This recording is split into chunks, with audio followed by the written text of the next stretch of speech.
राधे राधे। आज मैं आपको इतना बड़ा महाउपाय बताने जा रहा हूँ जिसको आप यदि कर लेंगे तो आपका शत्रु आपके पैर में गिर के माफी मांगेगा। आप जो बोलेंगे शत्रु आपको वो करेगा।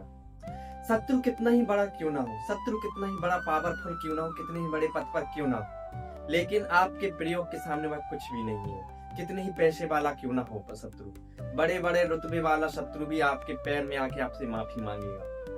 आज मैं आपको एक इतना बड़ा महाप्रयोग बताने जा रहा हूँ जो आपको कोई नहीं बताएगा। आपने हर जगह यह पौधा देखा होगा। इस पौधे के साथ ही आपको प्रयोग करना है। यह एक औषधीय पौधा है। यदि आप इस औषधीय पौधे के साथ ये प्रयोग कर लेंगे तो आप जो चाहेंगे शत्रु के साथ शत्रु वह करेगा। शत्रु आपके पैरों में डला रहेगा, आपकी हर बात मानेगा। हो सकता है आपकी किसी ने जमीन हड़प ली हो, घर हड़प लिया हो सकता है आपको परेशान कर रहा हो, नौकरी के क्षेत्र में आपको परेशान कर रहा हो। लेकिन यदि मैं यह प्रयोग बता दूंगा तो वह खुद आपकी सहायता करेगा। आप जो बोलेंगे शत्रु वह काम करेगा। आपकी यदि जमीन हड़प ली होगी तो वह सीधे मन से जमीन को वापस कर देगा।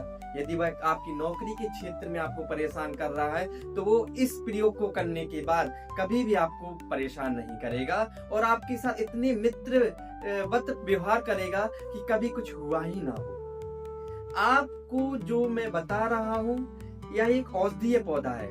इस औषधीय पौधे का नाम है भटकटैया। आपको इसको प्रणाम करके इसको लाना है। आपको इसको एक मुहूर्त में लाना है। जो मैं अब मुहूर्त बताऊंगा उस मुहूर्त में लेके आना है। कृष्ण पक्ष की 14 को या भद्रा काल में इस पौधे की जड़ को, हो सकता है इसके पत्ते हो, जड़ हो, टहनी हो, कुछ भी, इस भटकटैया की लकड़ी लेके आनी है और इस लकड़ी को शमशान की लकड़ी के साथ जलाना है। जलाना 2 जगह पर है। जहां पर धोबी कपड़े धोता है या तो वहां पर आप इसको जला सकते हैं, या फिर आपके पास ऐसा स्थान नहीं है जहां पर धोबी कपड़ा धोता है तो कोई बात नहीं।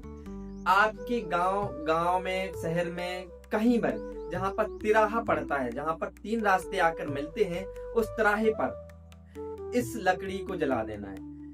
भटकटैया की लकड़ी को और शमशान की लकड़ी को आपको दोनों को साथ कपूर के साथ जला देना है। भद्रा काल में या फिर कृष्ण पक्ष की 14 को यह प्रयोग करना है।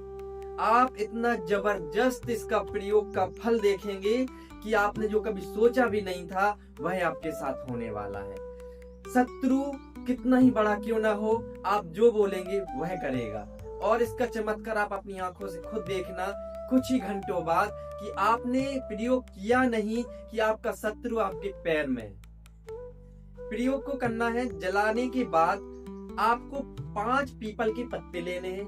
उस 5 पीपल के पत्तों पर शत्रु का नाम लिखना है और उस पीपल के पत्ते के ही साथ जलाई हुई राख को काले धागे के साथ पत्ते को बांध देना है और जहां पर जलाया है उसी स्थान पर इस पत्ते को गाड़ देना है।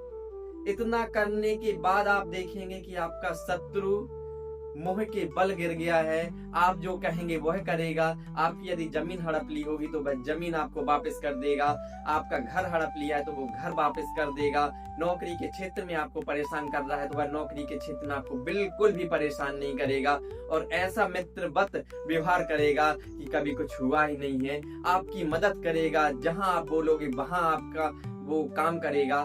जो आप बोलोगे वैसा काम करेगा।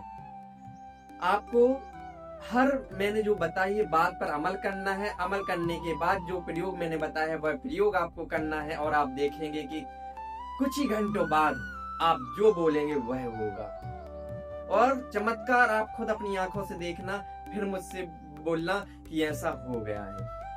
प्रयोग बहुत सरल है, शुद्ध तरीके से मैंने आपको बता दिया है। बस देरी है प्रयोग करने की और प्रयोग आप खुद करेंगे। यदि आपका कोई शत्रु बहुत पावरफुल है, आपको परेशान कर रहा है, आपकी जमीन हड़प ली है, आपका घर हड़प लिया है, तो एक छोटा सा प्रयोग कर लीजिए। आपकी पूरी परेशानी खत्म हो जाएगी। आपका शत्रु आपका मित्र बन जाएगा। कुछ करने की जरूरत नहीं पड़ेगी आपको। राधे राधे।